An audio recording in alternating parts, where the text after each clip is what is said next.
Bueno, y quiero permitirle a Emanuel que venga acá para tener esta oración antes de la predicación.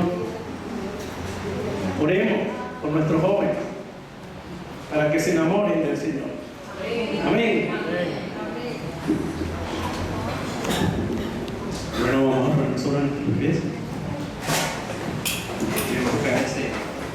Padre amado y celestial, te damos las gracias por este día. Gracias, Espíritu Santo, por permitirnos estar delante de tu presencia. Gracias, Padre, porque tú has sido bueno, has sido fiel, nos has llenado de paz, de tranquilidad, de gozo. Gracias, Señor, por permitirnos estar de nuevo aquí para escuchar de tu palabra, para escuchar, Señor, ese mensaje que tienes para nuestras vidas, que será como alimento fresco, Señor, para nuestro corazón. Te pedimos, Espíritu Santo, pongas en nuestro corazón, Padre, el querer como la sed de buscar tu buena voluntad, que pongas una mente presta, Señor, un corazón dispuesto, que nos des entendimiento, Señor, para la palabra que traes hoy. Te doy las gracias por la vida de nuestro pastor, Señor, gracias por la forma en la que has tratado con él, sigue tratando con él de una manera especial, sigue llenándolo, Señor, para que pueda, Espíritu Santo, llenarnos de esas enseñanzas que tiene para nosotros. Gracias porque de igual manera, Señor, nos permites aprender unos de los otros. Te pedimos, Padre, que seas tú guiándolo, guía sus palabras, guía sus pensamientos. Pasa carbón encendido, Señor, por sus labios, llena su corazón, su mente, y sigue guiándonos a todos, Espíritu Santo. Quita toda distracción, Señor, toda acechanza del enemigo, todo aquello, Señor, que sea de tropiezo para nuestras vidas, y todo aquello que me permita, Señor, que este mensaje que tienes para nosotros no pueda llegar, Espíritu Santo. Quita toda distracción, quita todo eso, Señor, que nos llene de fatiga, de cansancio, todo aquello que pueda ser contradictorio, Señor, o contraproducente para esto que tiene para hoy, Señor. Todo lo atamos, Señor, en el nombre poderoso de Jesús. Te sabemos, Señor, y confiamos en que ninguna arma forjada en contra de nosotros prosperará. Y te pedimos, Espíritu Santo, que, bueno, Señor, nos llenes, nos guíes y nos dejes esa palabra tan hermosa que tienes para nosotros, Señor. Todo esto lo dejamos en tus manos, creyendo confiadamente en que solo tú eres Cristo, solo tú eres Rey, solo tú liberas, Señor, y que solo tú, Padre, traes esa palabra que nuestro corazón necesita, palabra de vida, Señor, palabra eficaz. Y bueno, Señor, sigue tú bendiciéndonos, sigue tú tratando con nosotros en nuestras vidas. Y bueno, Espíritu Santo, todo lo dejamos en tus manos, en el nombre poderoso de Jesús. Amén. Gracias. Bueno, si su hijo o su esposo le invitó a almorzar, el restaurante no se va a mover. si van a hacerle alguna comida en su casa, tranquilo. Pero en estos 30 minutos, hoy vamos a ir más temprano, vamos a escuchar, porque estamos hablando sobre qué. No vaya a decir, ¿no? De resurrección. Semana pasada. De la familia. Estamos hablando de ese Edén, donde surgió esa primera familia, que el enemigo pues dañó, destruyó ese diseño. El domingo pasado hablamos de ese diseño y creemos sinceramente que Cristo vino a restaurar todo lo que se había perdido, a restaurar la persona, el corazón, la mente, pero a restaurar también a la familia, el hogar, esa familia que está siendo atacada brutalmente, tanto la de afuera y lo triste, la de adentro también. Y ante ese peligro, ante esas circunstancias, pues hemos querido en este mes sumergirnos en lo que tiene que ver con la palabra del Señor para la familia. La semana pasada esbozamos eso, el diseño divino, nacido en la eternidad. Antes de la creación del mundo ya el Señor tenía dispuesto a la familia, como que ocupa, por cierto, dijimos, Ricardo, que no viniste la semana pasada, dijimos que esa familia ocupa dentro del plan y propósito de Dios para la humanidad, la familia ocupa un lugar importante. Y dijimos por qué. Y entre esas cosas dijimos que tiene y debe la familia que cumplir el propósito para el cual Dios la creó. Atención, la familia que nos vinieron el domingo pasado, pues están escuchando que hay un propósito, hay un plan de Dios importante para la humanidad, pero lo va a cumplir a través de quién, de la familia y de los integrantes de la familia. Y hay que cumplir ese plan y ese propósito. Y tiene la familia también que reflejar, primero, esa imagen y esa semejanza, pues que Dios le dotó. Porque Dios no hizo ¿qué? A imagen y semejanza, a varón y a hembra. Y a la familia como tal, tiene que reflejar no solo esa imagen, no solo ser su reflejo, el reflejo de su diseño, que ¿cuál es el diseño? Padre, madre e hijo. No varón y varón, no hembra y hembra. Ese diseño tiene que ser cuidado, tiene que ser cuidado. Pero aún más, esa familia que no solo tiene que cumplir con la imagen y semejanza, que no solo tiene que cumplir los roles que están establecidos para ella, que no solo tiene que cumplir ese diseño divino, fíjense, tiene que cumplir también, aún más, ser reflejo de la gloria de Dios. Porque para eso nacimos y existimos y somos, para reflejar la gloria de Dios según Efesios. Pablo entendió esto. Siempre decimos cosas que se dicen en los evangelios, pero Pablo, en las cartas apostólicas, una vez el Señor ascendido, ¿verdad? Pablo se le permitió seguramente estar en ese tercer cielo. No sabemos cómo fue la enseñanza, la Biblia no registra cómo enseñó Pablo todas estas cosas, pero a él le revelaron todos estos misterios que tienen que ver con la familia, con la iglesia, todo eso que está en las cartas apostólicas. Bueno, ese Pablo es el que nos dice que hemos nacido y somos para alabanza de su gloria. Cada cosa que hacemos tiene que apuntar a la alabanza de Cristo y de su gloria. Entonces la familia también tiene que cumplir ese propósito, no solo cada uno individual, sino la familia como tal debe reflejar su gloria. Decíamos entonces en ese domingo que los vecinos tienen que ver esa gloria. Tiene que ser así como bajaba Moisés con la cara transformada que se veía que estaba en la presencia de Dios.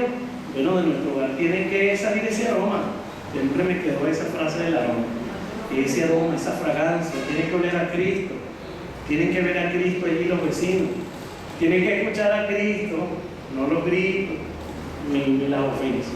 Bien, dijimos entonces que esa familia contó y cuenta, pero contó allá en Génesis 1:28, pues con una total bendición. Decía, y Dios los bendijo. Y la bendición de Dios no es poca cosa. La bendición de Dios es su favor, es su gracia, es todo lo que Dios tiene para darnos, todas esas bendiciones celestiales que también habla Pablo. Entonces, contó con esa bendición. En Génesis 1:28 sí, vino la caída, pero Dios cambió esa bendición para la familia.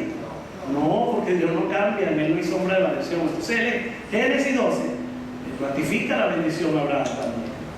Y sucesivamente, en Cristo será bendito. Entonces, no ha cambiado, no ha cambiado. Bien, finalmente decía que Cristo hace posible, ya que en él es que son finalmente benditas toda la familia de Dios. Entonces, ahí tenemos. Exhortábamos el domingo a refundar, si no está fundada, tiene su familia bien fundadita, claro, pero sin embargo, ¿qué decir? Bien, entonces lo mejor es refundar nuestra familia en quién? En la roca fuerte, inconmovible que es Cristo, nuestro Señor. No hay otro. Y poníamos un ejemplo, familia Conte. Poníamos un ejemplo la semana pasada, uno que fundó en la arena y otro que fundó en la roca. Sobre los dos vinieron vientos de tempestad, pero ¿qué? Una quedó firme, paradita. No hizo mella nada de eso. No hizo mella nada de eso.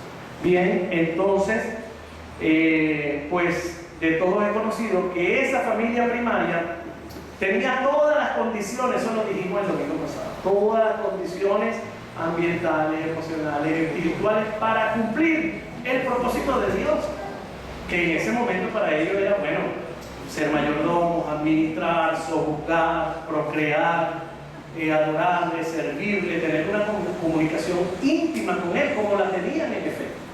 ¿Ah? La Biblia registra que hablaba. Bueno, si usted no lo cree, le está dando directrices, se le está dando como hablar. Y le dice, cuando fue de la caída, mira, y ellos tuvieron miedo de su voz. Ya vamos a hablar de eso. Entonces ellos tenían esa comunión. Solo debía cumplir las órdenes emanadas de su Creador. Solo debía mantener la relación única y especial con Él. Y solo debía servirle y adorarle. Imagínense, tres cositas sencillas que tenían esa familia primaria. Pero sabemos, porque Génesis 3 se encarga de informarnos, de narrarnos la estrepitosa caída, la catastrófica caída a esa familia. Qué triste, ¿no? Y lo más resaltante allí, por supuesto, es la desobediencia. Y más que eso, las consecuencias que trajo eso para el mundo, que la estamos pagando hasta el día de hoy, estamos pagando eso, toda la familia de la tierra. Entonces, analizarla toda, en su totalidad, ese capítulo 3, que es complejo, porque tiene que ver allí la interacción del libre albedrío por una parte, por otra parte la tentación, sí, de esa sagaz y astuta serpiente, pero también el deseo humano de conocer, de indagar más allá de lo que el Señor le había dicho. Entonces no vamos a hacer eso hoy tan profundamente, pero sí, lo cierto del caso es que ese error, como lo dije anteriormente, trajo consecuencias, pues introdujo ¿qué al mundo? Pecado, la muerte, como destituido de su gloria. Y para ustedes contar una serie de males que, repito, hasta el día de hoy están pagando toda la familia de la tierra. Entonces, algo más importante es que se rompió la relación de Dios con el hombre. Precisamente esa relación íntima, perfecta, esa armonía perfecta se rompe. Y de ahí en adelante, pues, todo es un deterioro, una destitución de la gloria, una enemistad con Dios, para ustedes recordar, una condenación eterna, etcétera, etcétera, etcétera. Entonces no vamos a revisar todo el relato, repito, de la caída, revisaremos alguna parte allí, sí, todo lo que apunte hacia lo que nos propone. Bien, Génesis 1, 11 al 12. Dios le dice a la tierra que produzca árboles que den fruto, cuya semilla esté en él, según su género. Eso lo vamos a ver allí y en otros capítulos. Pero avanzado en el verso 29, escuchen esto. Y dijo Dios: he aquí que os he dado toda planta que dé semilla, que esté sobre la tierra, y todo árbol que hay fruto y que dé semilla, os será para comida. Lo importante es destacar aquí esto. Pero Génesis 2:17, porque se lo vuelve a repetir. De todo árbol de la ciencia, de todo árbol del huerto podrán comer, pero menos de cuál. Pero ¿de cuántos árboles podía comer? De todas. De todo absolutamente era para el total disfrute de él. Toda una creación dispuesta para ellos. Para ellos. Entonces, ¿Dios es bueno? ¿Dios es maravilloso? ¿Quién puede ver aquí que es un dador sin igual? Porque le dio ¿qué? Todo lo que era de él. Pero solamente se reservó para sí uno solo. O sea, aquí que Dios entrega todo, menos uno, un árbol, el árbol de la ciencia del bien y del mal para comer, de todo árbol, de toda planta, se la dio. Pero de este no, le dice, por favor, de este no, lo voy a reservar para mí. Porque el día que comas de él, ciertamente morirás. Entonces, vemos primero la dádiva de Dios, le da todo lo que ha creado para el hombre. Luego, puede reservarse sí uno para él. Y luego, dar una orden, dar un mandato. Mira, de ese no, por favor. Ese me lo voy a reservar para mí. Entonces, todos conocemos el relato de la caída. No lo vamos a analizar, no vamos a enfatizar mucho allí. Pero sí vamos a destacar que hasta allí todo era perfecto. Todo era bueno y bueno en gran manera. Armonía perfecta. Perfecta comunión. Todo un verdadero paraíso. Un total disfrute de la gloria de Dios. Vaya que sí. Y un Edén. ¿Se acuerdan que dijimos la semana pasada que era el Edén? Ya que nadie se acuerda. Y era paraíso, era cielo. ¿Qué frase resultó que a mí me cautivó? No sé si lo cautivó ustedes. Un lugar de placer. ¿Se acuerdan que dijimos que las casas deberían ser un lugar de placer que provoque estar allí, que provoque y que le conté la anécdota a gente que trata de estirar la noche para no llegar allá a su casa? Un lugar de placer. Entonces, todo esto lo tenía el hombre.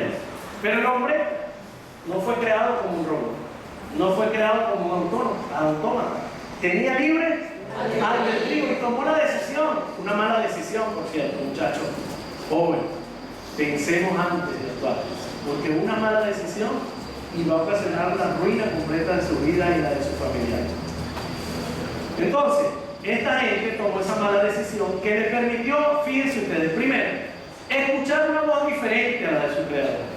Segundo error, Ricardo, creerle a esa voz que por cierto sembró duda en ella.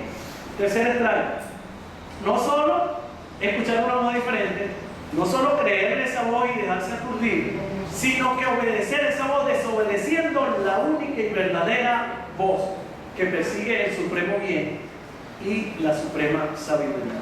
Bueno, y luego temer a esa voz que ya estaban acostumbrados, porque el miedo, bueno, sabemos por qué, ¿no? Por haber probado el fruto, pero era una voz que para ellos era delicada, sublime, agradable. Entonces, ese otro error, tenerle miedo a esa voz a la cual estaban habituados, la cual debe ser placentera para sus oídos. Y lo otro error es esconderse de la presencia de Dios. ¿Ustedes se imaginan eso? Y finalmente, bueno, comenzar a dar todas las excusas que ustedes ven allí. La mujer que me diste, la serpiente me engañó y la serpiente como que no vio a nadie. Bueno, no sé, yo no sé. Pero que creo que si hubiese otro allí le echa la culpa al otro. Sí, entonces lo cierto es que hace que esa mala decisión dañó toda esa perfección, toda esa armonía, toda esa eternidad. Familia Mato, ¿no?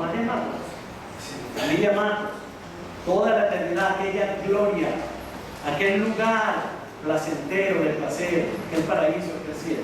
Entonces permitiendo que entrara, repito, la muerte, el pecado, la separación, la enemistad, la condenación y todo eso. Ahora, elucubrando yo, que la Biblia no está para elucubrar, seguramente los jueves están pero yo voy a elucubrar.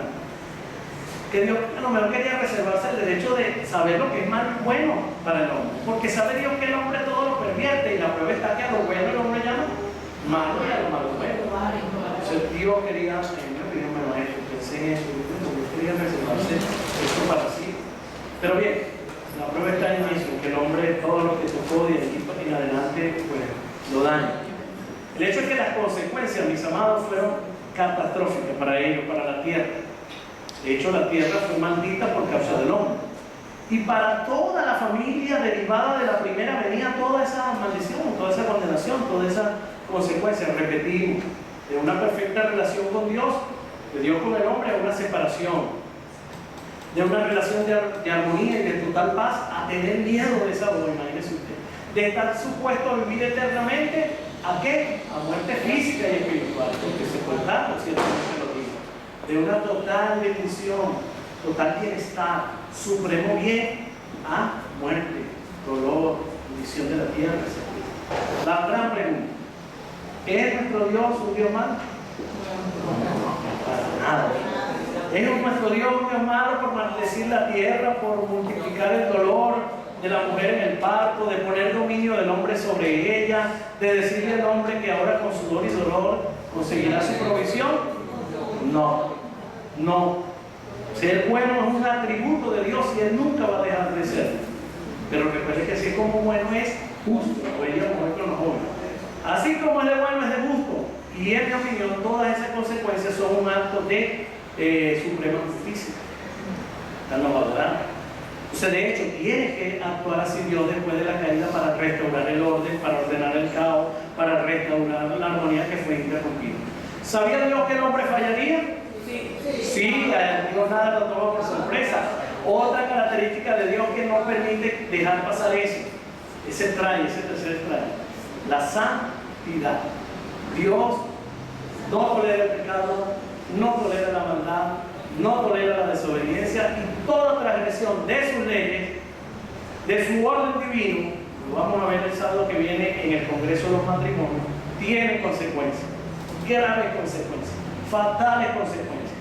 No se pregunte después por qué a mí, por qué a mi familia. Toda transgresión de sus leyes, de su orden, de los roles, trae consecuencias. Bien, dicho esto y corrigiendo o explicando un poco esto de Dios es bueno, esa pregunta retórica que hice, porque los ateos creen que, y nos juzgan por eso. ¿Cómo creen ustedes en un Dios así que castiga? No, Dios no castiga. Es decir, Dios puso una serie de normas, de leyes, de principios, Dios da órdenes, directrices, y cuando no se cumplen, Repetimos, hay graves consecuencias. Entonces Dios no es malo, el hombre decidió mal y eso trajo horribles consecuencias. De ahí en adelante, atención, mi familia querida que las ama, de ahí en adelante hay dos tipos de familia. Una, la adámica, que es esa familia caída, separada de Dios, que vive sin que la rija un Señor, sin la dirección de ese sabio rey. Es una familia que no ha aceptado el señorío de Cristo, perteneciendo así sin saberlo, que le decíamos también a los muchachos, al príncipe de la potestad del aire, al padre de mentira. Esa familia puede ser, que usted la va a ver, vaya mentalizándose ahí, como una familia amiga nuestra, incluso familiares, una familia, sí, buena gente, de buenos principios, pero que está totalmente muerta, porque todo hombre sin Cristo está muerto. Para poder tener vida, ¿a dónde tienen que ir? A quien dijo ser vida, que es Cristo. Entonces esa familia,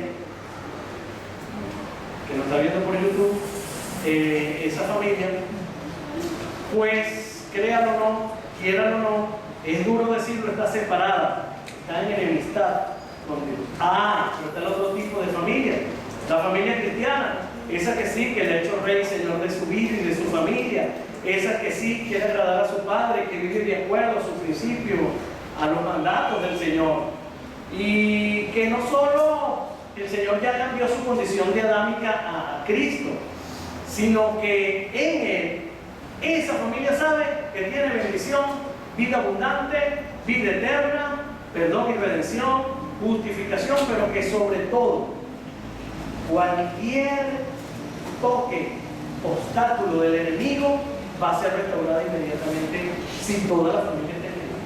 ¿Quiénes lo creen? Esa familia, la segunda familia de la cual estoy hablando, esa sí tiene una esperanza viva, que es lo que hablábamos el mes pasado, porque sabe que hay una promesa final, escatológica, bella, bendecida y brillante. Entonces, ante una consecuencia catastrófica, un plan perfecto del cual hablamos el mes pasado. Ante esa caída hay una solución. ¿Cuál es la solución? Cristo es la solución. Entonces, por eso este sermón se llama Más allá de la caída hay una esperanza. Y a esa esperanza, en esa esperanza estamos refugiados, una esperanza viva. Y decíamos, ¿qué es vivo? ¿Qué es algo vivo? Bueno, alguien brillante decía que no está muerto. Y está bien, yo digo a los muchachos cuando reconocen está bien, yo te pondría 20, pero ve más allá. ¿Es una esperanza viva? Viva, tangible, ¿qué más? Digan sinónimo. Digan las madres les perdono, pero los padres. Vayan hablando, porque el junio, yo lo digo bien que arriba. Poderosa, tangible, viva, ¿qué más? Digan, habla. Es de gozo, es verdadera. Es segura. Nadie nos va a levantar de la mano. Es completa. En Cristo no falta nada, como cantábamos. Vean que todo tiene un espíritu, un solo espíritu. La esperanza de una vida eterna. La que a mí me gusta. Cuerpos gloriosos. La que me gusta. Todo. Porque Él es el espíritu vivificante. Gloria al Señor. Entonces, ¿qué quiero significar? Que Cristo es suficiente para la familia. ¿Lo es para la suya? Cristo es la roca donde la familia puede afianzarse y Cristo es la piedra angular o base donde la familia debe cimentarse. Amén. Y Cristo, esta es buenísima para la pareja, que te veo juntito, tu esposa Edén. Cristo es el pegamento que puede unir. Amén. La pregunta es, como la pregunta inteligente, ese nombre se la puso mal. ¿Está mi familia toda en Cristo? Lo que debe procurar un padre que es sacerdote y una madre, porque le decíamos hoy, veíamos que la madre, en mi opinión, tiene que ser real sacerdocio también, porque es la que está criando al hijo más seguido, el hombre está trabajando, las primeras cosas espirituales se las tiene que enseñar a la mamá, la enseñanza buena, católica, bueno, a pesar, pero qué bonito que cierto eso.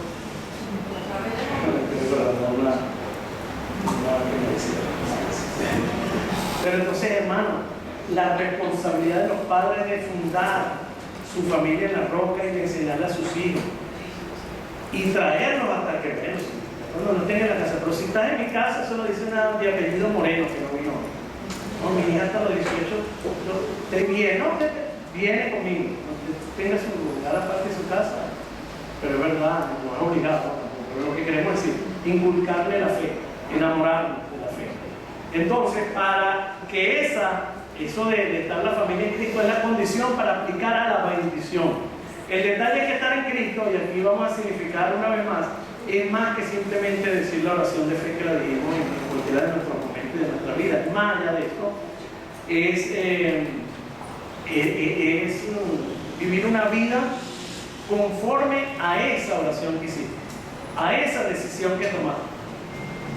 Porque es muy fácil hacer esa profesión de fe y salir y de allí en adelante no venir más nunca y seguir haciendo tu vida llena de vicios, de pecados, de lujuria, todas las obras de la carne, ¿verdad? Entonces sabemos, y a veces, bueno, no le explicamos todo en el momento cuando hacen la profesión de fe, porque eso viene ya en un discipulado, viene poco a poco y paso a paso, pero es una gran realidad. Hacer eso no significa que estés verdaderamente aquí. Entonces nosotros creemos que la familia tiene que estar bien fundamentada allí. Lo bonito es que Dios no dejó a la humanidad a su suerte, sino que allí mismo, en la caída, allí mismo planeó, se evidenció el camino, la restauración, que sabemos que es en Cristo. Y ahí mismo digo, allí mismo, porque está en Génesis 3:15, pero recuerde que todo es en la eternidad. Porque Dios sabía que el hombre fallaría y ya el plan estaba. ¿Sí o no? ¿Quiénes creen eso? Amén. Para saber que no estoy hablando lo que... No, fue allí, el hombre cayó y le dijo, ay, ¿qué hacemos? No hay como arreglamos esto, algo aquí en Adán mismo y lo recompongo por un Adán y lo vuelvo a hacer. Haz otra mujer. No, mi hermano, todo es la eternidad, todo antes, todo ya previsto. Él no está limitado a tiempo y espacio. Entonces, digo que allí mismo hago esa anotación allí es porque en Génesis 3:15 ya se deja ver lo que los teólogos conocen, y hay varios aquí, protoevangelio. ¿Verdad? Pero no se confunda, no se equivoque, eso antes de la eternidad ya estaba dispuesto ese plan, esa restauración de ese hombre, de esa mujer, de la familia, todo. Bien, no dejó a la humanidad a su suerte, sino que la bendijo, le brindó a la humanidad una oportunidad de que si va a Cristo, pues puede ser restaurado. Que si va a Cristo, su condición de muerte, de separado, de destituido, va a cambiar también. Y con ella, pues un sinfín de bendiciones, va a estar revestido de su gloria, como lo está cada uno de ustedes. Si no lo sabía, hoy las mujeres más porque vinieron más bonitas, no solo vienen a agradar al Señor, que seguro que esa gente le tiene un almuercito por allí, algún lado la van a llevar, lo bueno es que si vamos a Cristo es la gran solución para, y que todo hombre debe tomar consigo. Y qué bueno que los que estamos aquí tomamos esa decisión.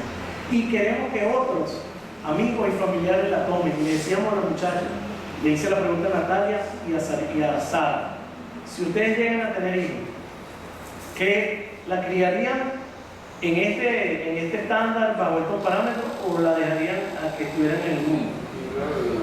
Pregunta es obvia, porque ellas han gustado de esto, porque ellas dos, por cierto, nacieron en el Evangelio, dijeron ellos, y lo sabemos, en el caso de Natalia, pero es lo mejor, este es el camino, esta es la vida, aquí está el gozo total, el disfrute total, este es el Edén. ¿Es o no es?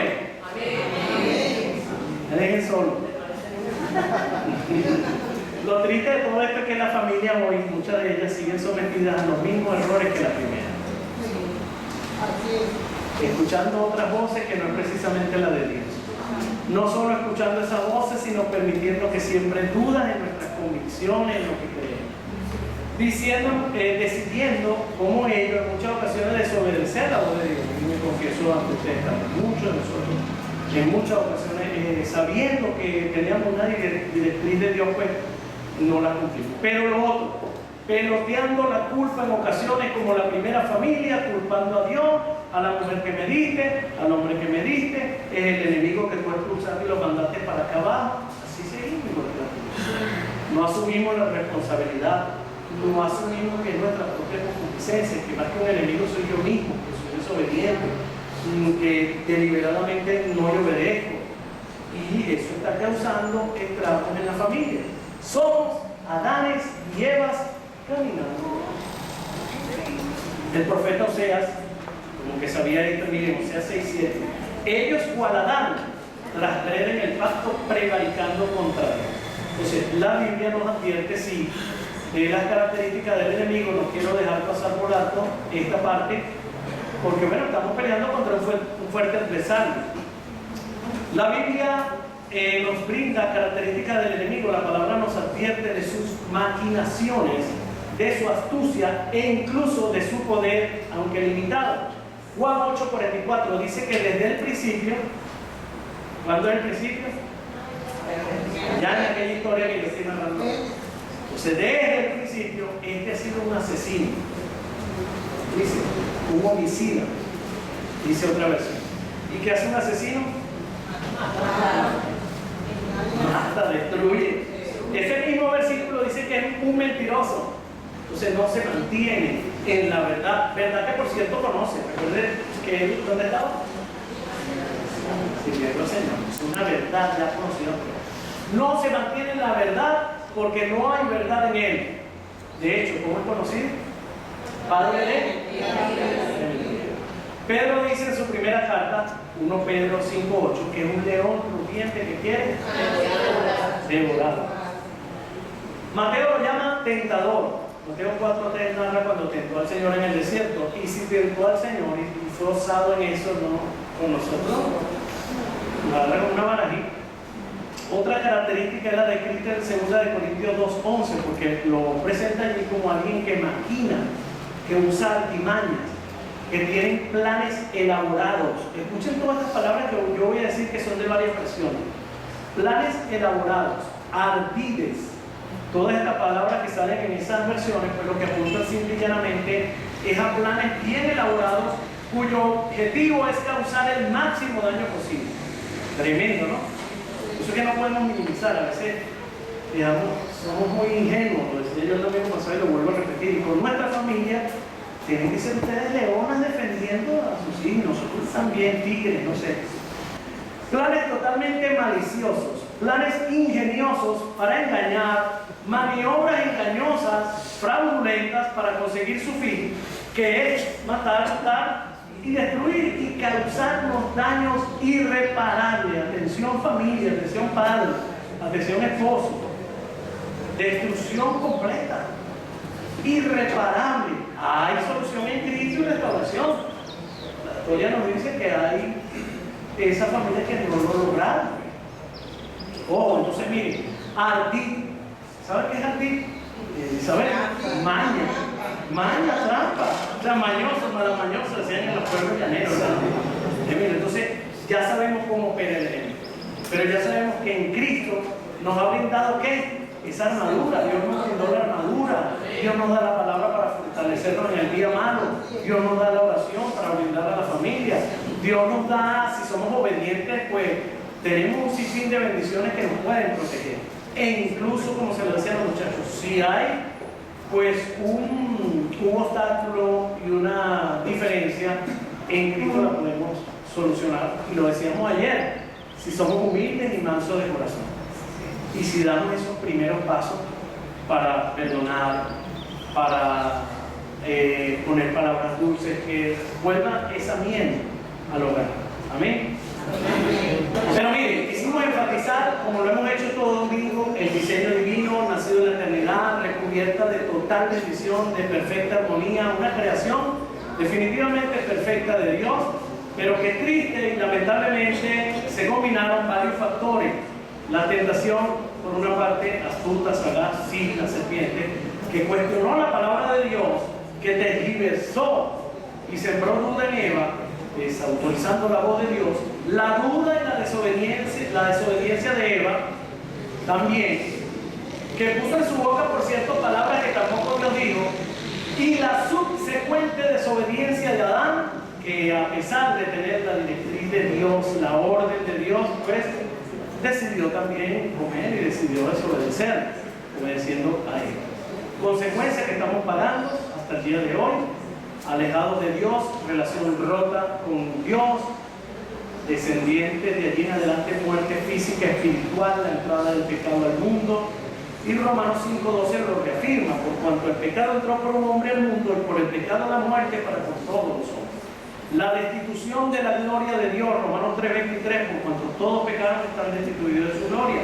La entrada de la culpa y la vergüenza que no estaba antes. Sintieron vergüenza de su desnudez y todas esas cosas. Y algunos teólogos dicen que al ser sus ojos abiertos, pero no a una sabiduría divina, sino a la conciencia, hasta el punto que esa que le permitió ver esa desnudez y sentir vergüenza, cosa que era normal antes de la guerra. La entrada del temor, ahora no reverencial, que es el que tenemos nosotros cuando somos restaurados, sino ese temor de miedo que prefirieron, bueno, casi que no corrieron, no sé por qué, tuvieron temor de la voz de él. Entonces podemos pasar horas y horas mostrando todo lo negativo que ocurrió, pero prefiero pasar a recordarnos a nosotros hoy esa esperanza viva, ese plan divino de Dios de restaurar ese diseño divino perfecto. Y es lo más importante que hay que resaltar, sobre todo un día tan especial como el Día de la Madre.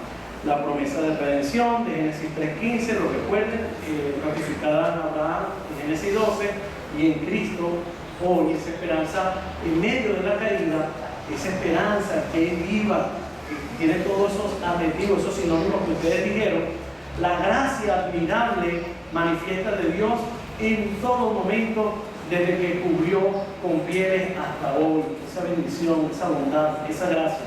El hecho que Dios fue al encuentro de ellos, mostrando ese amor y bondad, buscándoles, restaurándoles en amor y bondad. Esa misma manifiesta hoy por todos nosotros, porque Él dijo en la primera carta del apóstol Juan 4:19, yo os he amado primero, dijo el Señor. Finalmente, la esperanza sí también de saber que ese feroz enemigo, que sí, que está destruyendo desde allá, que está hurtando y que está matando al hombre, a la mujer, a la familia, pues tiene sus días contados, va a ser arrojado al lado del fuego y no va a causar más daño a la familia de la mujer.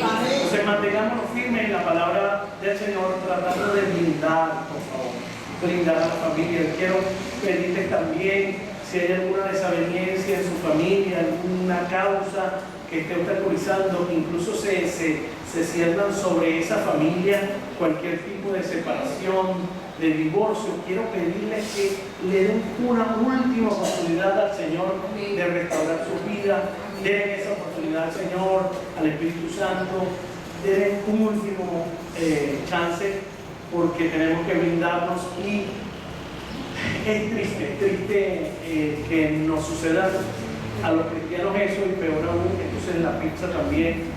Oremos por la familia, no se crean, a mí me da duro.